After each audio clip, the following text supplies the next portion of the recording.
about to hear is true. Only the names have been changed to protect the innocent. Fatima Cigarettes, best of all long cigarettes, brings you Dragnet.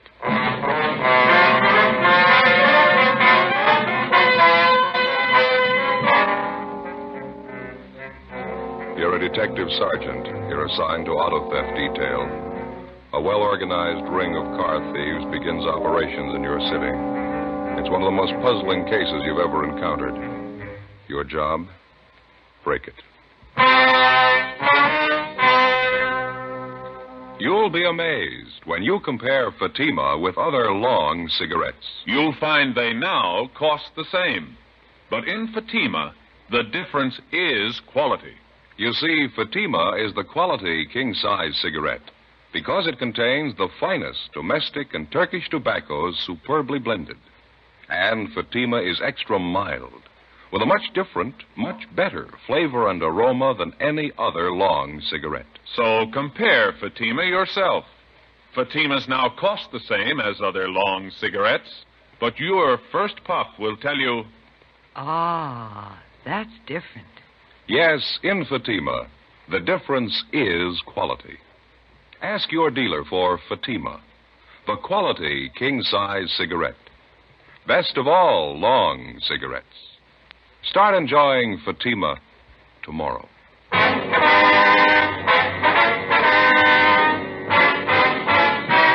Dragnet, the documented drama of an actual crime. For the next 30 minutes, in cooperation with the Los Angeles Police Department, you will travel step by step on the side of the law through an actual case transcribed from official police files. From beginning to end, from crime to punishment, Dragnet is the story of your police force in action.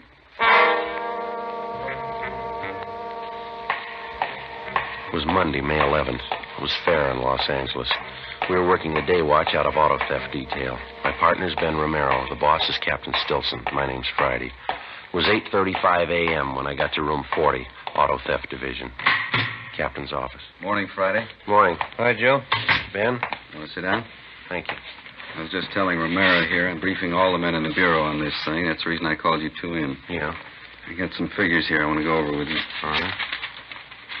As you know, the percentage of all auto theft recoveries is 96 to 98% on the average. That's normally. Yeah. In checking the monthly averages the past 4 months, that percentage has dropped to the low 80s. Quite a drop. Corner Pocket thinks so, too. They want some action on it. Well, we've been working on it. There's absolutely no pattern to the thefts. Time, location, the method. Makes it impossible to stake out on it. Yeah, those are some of the reasons our percentage is taking such a dive.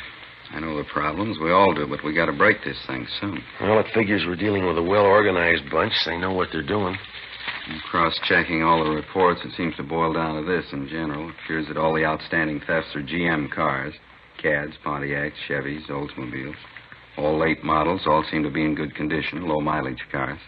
Well, in addition to the regular broadcasts and teletypes, we got out a special bulletin on this, didn't we? That's right. All the thefts were listed, license, make, model, and color. Been sent to all major cities and border patrol stations. Nothing so far. I was checking through the salvage reports. Salvage buys. Do you have the last 2 months there, Skipper, March and April? Yeah, right here. I noticed the same thing. That outfit down on San Pedro Street. Yeah. Let me see. Oh, yeah. This is a composite on the reports for the past 2 months. That's right. This one here. Herman Salvage, 2716 West San Pedro. They seem to deal a little heavy on General Motors cars, don't they? Yeah, they do. I've been watching the buys on this place for the past few weeks now. I wanted to make sure it wasn't coincidence. Well, looks like a good place to run down anyway. You two want to check it out? All right, fine. 2716 West San Pedro. That's it. Outfit appears to be okay. Never been out of line. Seems funny they should deal with the top avian GM cars, doesn't it? Right when our recovery percentage takes a dive, yeah. Do you have the last salvage report there, Captain? Yeah. The last month? Here you are. Thank you. Yeah. Here's one for Herman's, 1949 Cadillac. And a little further down, Herman's again, 47 Olds. Yeah. There's 5 GM buys on the list. Herman got 4 out of 5 of them. Let's find out why.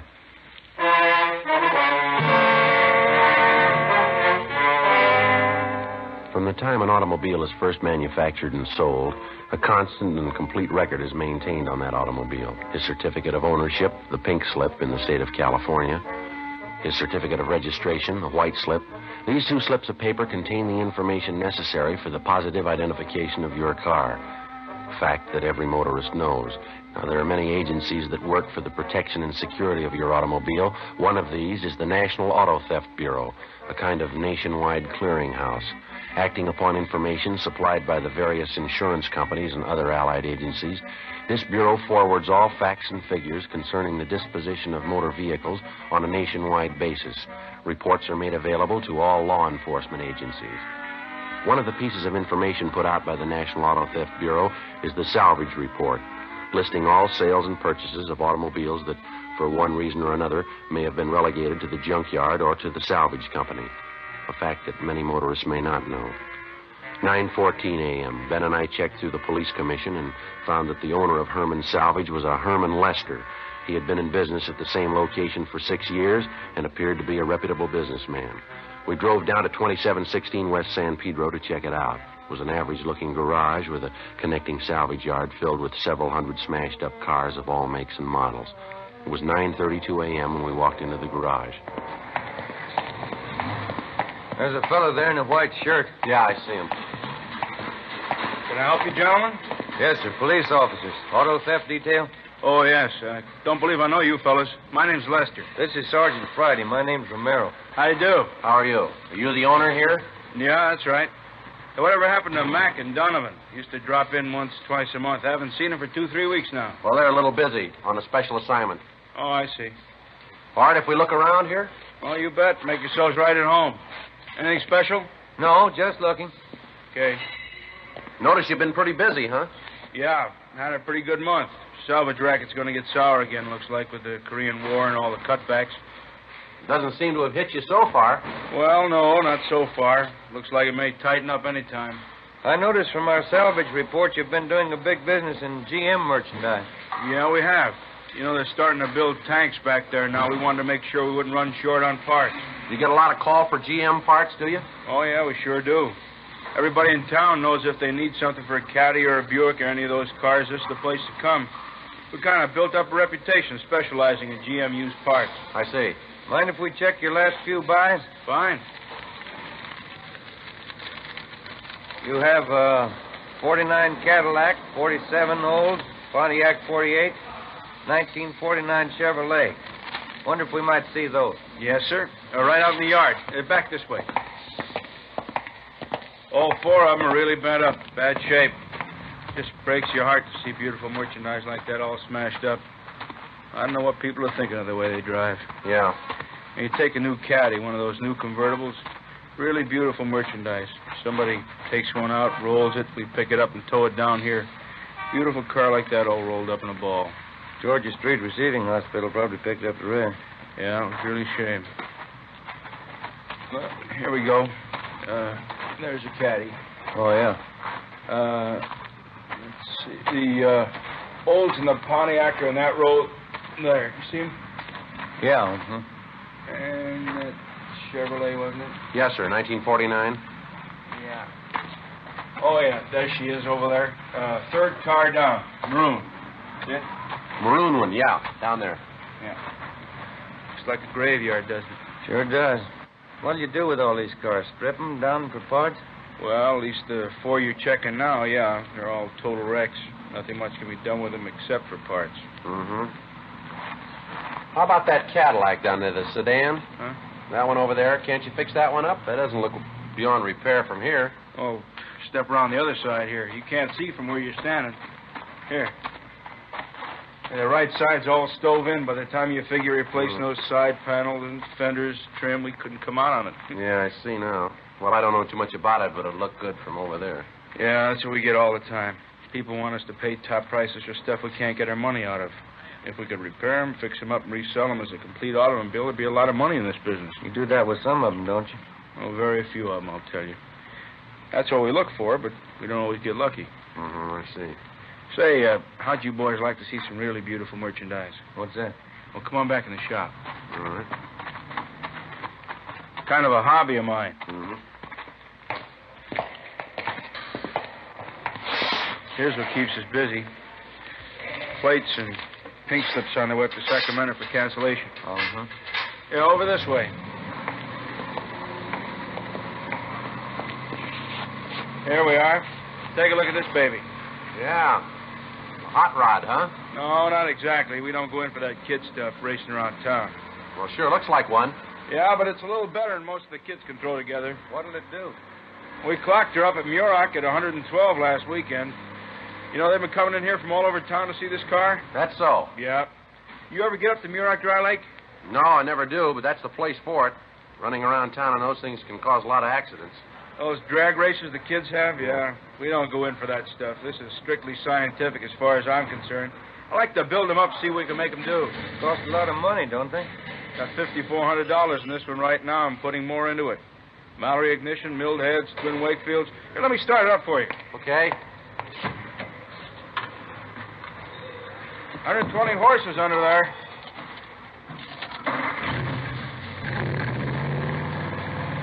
Yeah, sounds good.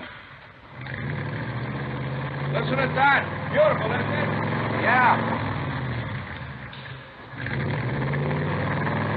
A lot of power here. Sure is. You ought to see it up at the lake. You really go. Yeah, I'll bet. Is this all made up out of salvage cars? Every bit of it. Have to buy a few things new, but most of it's right out of wrecks like those outside there. Takes a lot of talent to build up something like this from scrap, doesn't it? No, not really. After you've been at it as long as I have, it's not too tough. The trick is to get more speed out of them than anyone else can. Yeah, you did a good job on this car, all right? Oh, if you put your mind to it, you can do a lot with a wrecked car. Before we left Herman's Salvage, we checked all 4 of the GM cars that were listed on the salvage report. We made a careful check on all of the cars in the yard and in the garage, paying special attention to the few cars that were in the process of being rebuilt by Herman Lester's mechanics. We went over his records, carefully checking the disposition of all of his buys for the past several months. Everything was in perfect order. We found that in the past 3 weeks, Lester had taken in 10 cars. 8 of them had been stripped down for parts, and 2 of them had been rebuilt and resold. The investigation showed that 4 of those cars were GM cars, and the 2 that were resold were both General Motors. 11:28 a.m. Ben and I drove back to the office and asked Mac and Donovan if they'd check through the 2 resale cars to make sure everything was in order, as the reports indicated. We checked through on the remaining 8 cars that were listed by Herman Lester as broken down for parts. According to DMV, all plates and pink slips had been returned to them for cancellation. 11:50 a.m. Well, that's it, Joe. Yeah. 8 of the cars check out. 2 of those were GMs. Yeah, well, that leaves just the 2 that Mac and Donovan are checking, huh? I don't know. Everything down there looked all right. It's a cinch Lester wasn't holding back anything, as far as I could tell. It's cooperative. Everything in order. If those 2 that Mac and Donovan are working on check out. I got a hunch they will. Seems to me Lester told us everything. Everything we asked him, anyway. I don't think he held back.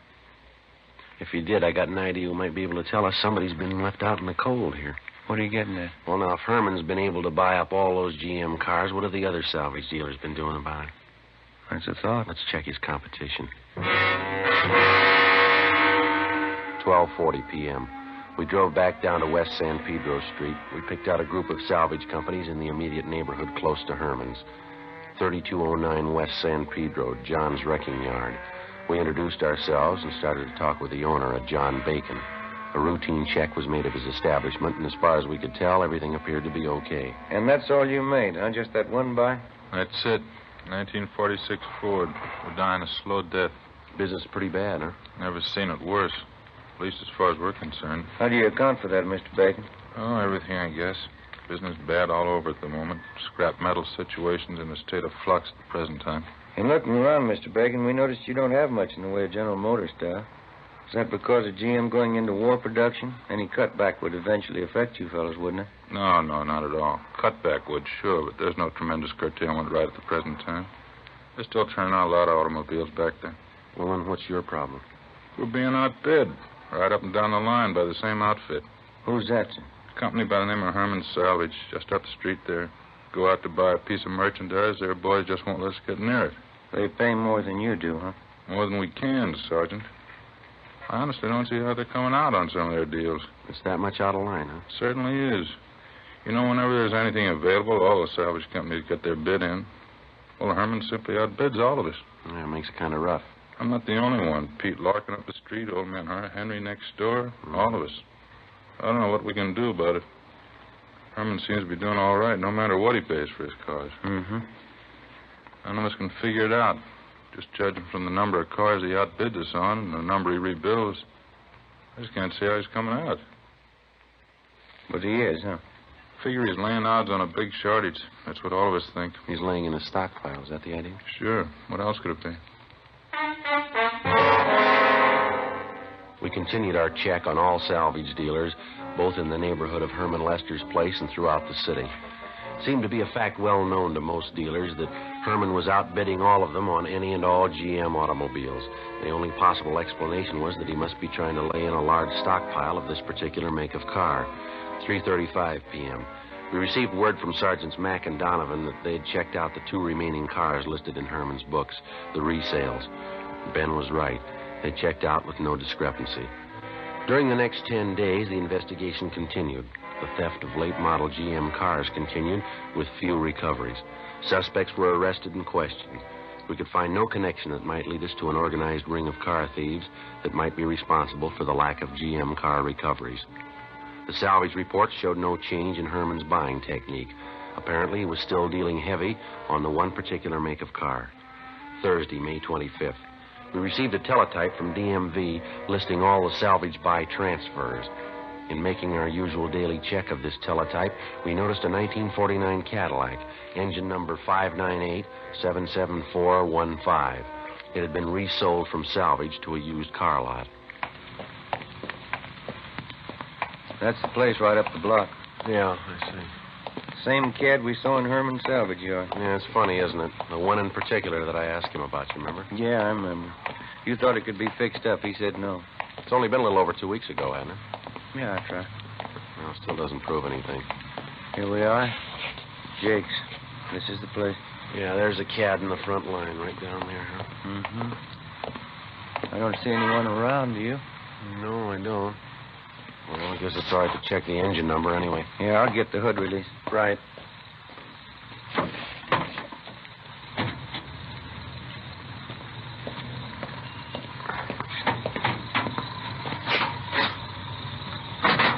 Yeah, there we go. Yeah, the engine's had a good steam cleaning. Let's see. 598-77415.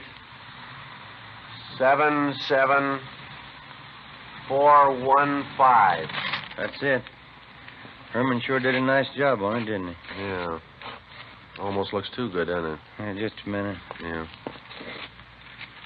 Body serial doesn't match.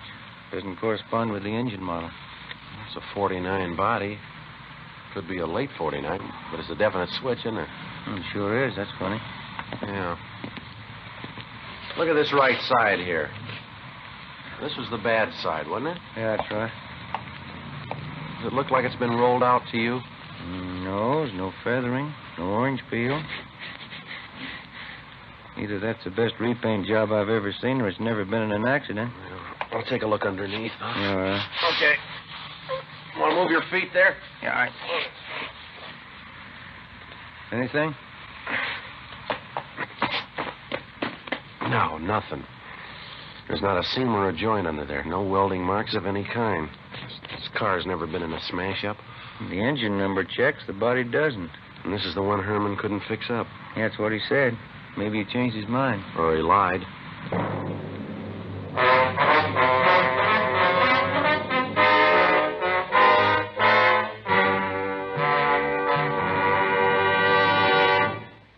You are listening to Dragnet. From beginning to end, Dragnet is the authentic story of your police force in action. Now, from beginning to end, the Fatima story. Actual convincing proof that in Fatima, the difference is quality. Quality of tobaccos. The finest domestic and Turkish varieties, extra mild and superbly blended to give you a much different, much better flavor and aroma. Quality of manufacture. Smooth, round, perfect cigarettes. Rolled in the finest paper money can buy. manufactured in the newest and most modern of all cigarette factories. Quality, even to the appearance of the bright, clean, golden yellow package, carefully wrapped and sealed to bring you Fatima's rich, fresh, extra mild flavor. Because of its quality, its extra mildness, its better flavor and aroma, more long cigarette smokers are now insisting on Fatima than ever before. So if you smoke a long cigarette, compare Fatima. You'll find they now cost the same. But your first puff will tell you, Ah, that's different. Yes, in Fatima, the difference is quality. Insist on Fatima. Start enjoying the quality king-size cigarette. Fatima. Best of all long cigarettes.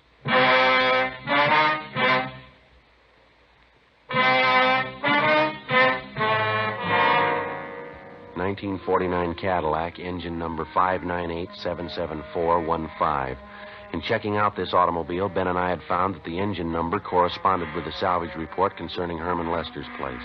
The one big item that did not jibe was the fact that the engine was now mounted in a different body than when the car left the factory, a fact that had to be accounted for in complete detail. When we had checked this automobile on the 11th of May at Herman's salvage yard, both engine and body numbers corresponded. In taking a close look at the car, it was obvious that the body had not been repaired in any way. It was clear that this particular car had not been in any kind of collision. We went back to the rear of the lot and asked one of the salesmen not to sell the car without informing us. When we got back to the office, we started rechecking all of the auto theft reports. We found 5 stolen Cadillacs, but all the body styles and models were different, with the exception of one, a 1949 Cadillac sedan, reported stolen on May 14th.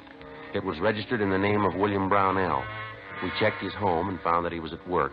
He was a superintendent for the North American van lines. We drove over and picked him up and took him to Jake's used car lot on Vermont Avenue. This is the car, Mr. Brownell. Mm-hmm. Well, it's just like mine, but I don't think it's the one. Are you sure? For one thing, it's a different color. My car was maroon. You want to step over here, Mr. Brownell? Sure. Now, if you'll look very closely here on the door edging and on the jamb. Right here, see? This is the one place sometimes they miss with a spray gun if they're going to repaint. Oh, yeah, there's a faint trace of red under the blue paint there. Looks like it could be maroon, doesn't it? Yeah, it does it there. This car's been repainted. It was maroon. Well, mine didn't have these kind of seat covers. Let's see. Same kind of upholstery I had, though, underneath here. I don't know. Mr. Brownell, there must be something other than the color and the upholstery that you'd know your own car by. Never gave it much thought. Well, there's usually some little identifying mark of some kind. I know that on my car, the lens on the right headlight got broken, and I had to replace it with one that didn't match. Something like that, sir? Let me see. Could I look inside there a minute? Sure. Right here under the speedometer, there was a thumbprint pressed in at the factory. It was pretty deep. No, it's not there now. And don't forget that the car's been repainted. It might have been covered up. No, this was clear down to the metal. Apparently, when they were installing the instruments at the factory, the panel wasn't dry yet. Not there now, and they couldn't have covered it up unless they made a special point of it. Well, sometimes that's done. Car thieves are kind of clever. I'm sorry, gentlemen. I don't think this is my car. Don't think I don't wish it was, but it's not. Can you think of just one other thing, maybe? Just one mark of identification is all we need. No. Even these tires aren't mine. I had white sidewalls. Could have been switched. They were pretty new. Wait a minute. I think I remember something. No, there's no rip up there. What's that, sir? I just thought of something. The boys down at the office gave me a St. Christopher medal. You know, the large metal kind you're supposed to bolt to your dashboard? Yes, sir. I didn't want to put it on, so I carried it around with me in the car. There was a rip up there in the inner lining of the top, but you see there's no rip in this. Let me see. How about it, Ben? Yeah, I can feel it. Does it feel like a metal? Let me get my pocket knife on it. Okay. What do you think? They replaced the cloth up there? I don't know. Yeah, here it is. Is this it, Mr. Brownell? That's it. Look, on the back there, my name's engraved on it, you see? Yes, sir. Well, I sure didn't think this was my car. I never would have known it. That's what the guys figured who stole it. The 1949 Cadillac was taken to the police garage and a complete and thorough check was made. The car, with the exception of the engine, was positively identified as the property of William Brownell. This definitely implicated Herman Lester and showed his salvage operations to be illegitimate. He had obviously been buying one particular make of salvage automobile, outbidding all his competitors to do so. When he would buy a piece of wrecked equipment, an exact duplicate would be stolen to match it. He would then dispose of the engine from the stolen vehicle and replace it with a salvage engine. With this system of operation, Herman Salvage had been enjoying a lucrative business, which accounted for a great percentage of the stolen cars that we hadn't been able to recover. 7:25 p.m., May 25th. We drove out to pick up Herman Lester. His home address was listed as 8625 Wonderland Drive. It was up in the Laurel Canyon district, a heavily wooded section of Los Angeles. Pretty nice place up in there. Yeah, but you can see of it through the trees. Now, let's go. Mm-hmm.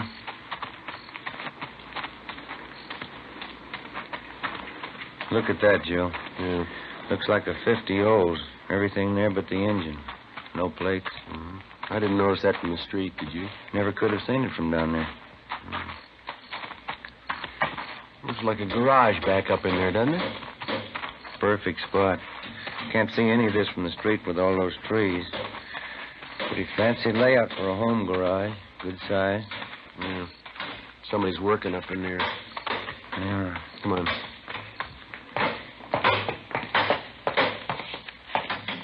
Hi there.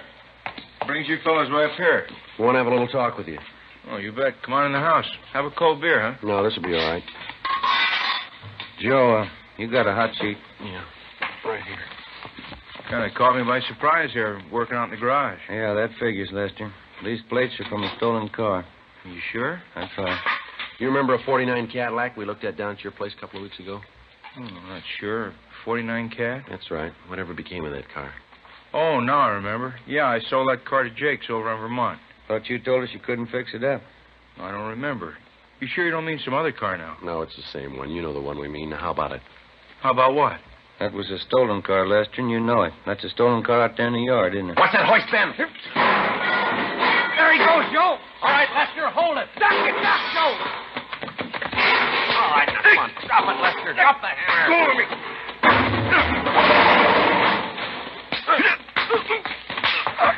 All right.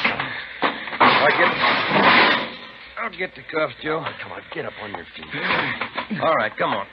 On your feet. Stand still. Rough one, huh? Yeah. Come on, Lester. Let's go. How'd you find out? Who tipped you off? St. Christopher.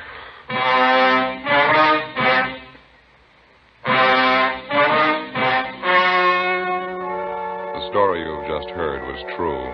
Only the names were changed to protect the innocent. On August 15th, trial was held in Superior Court, Department 82, City and County of Los Angeles, State of California. In a moment, the results of that trial. And now, here is our star, Jack Webb. Thank you. Friends, one of the first things a detective learns is that you can't rely on snap judgments or first appearances. You get all the evidence first, and then you arrive at a decision. And that's just as true when it comes to choosing a king-size cigarette. Place a Fatima alongside any other king-size cigarette. Now, side by side, they'll look identical. When you smoke them, you'll find a world of difference. You'll find, as I have, in Fatima, the difference is quality. Quality that gives you extra mildness, a much better flavor and aroma. If you haven't smoked Fatimas yet, buy a pack tomorrow and see if you don't agree. In Fatima, the difference is quality.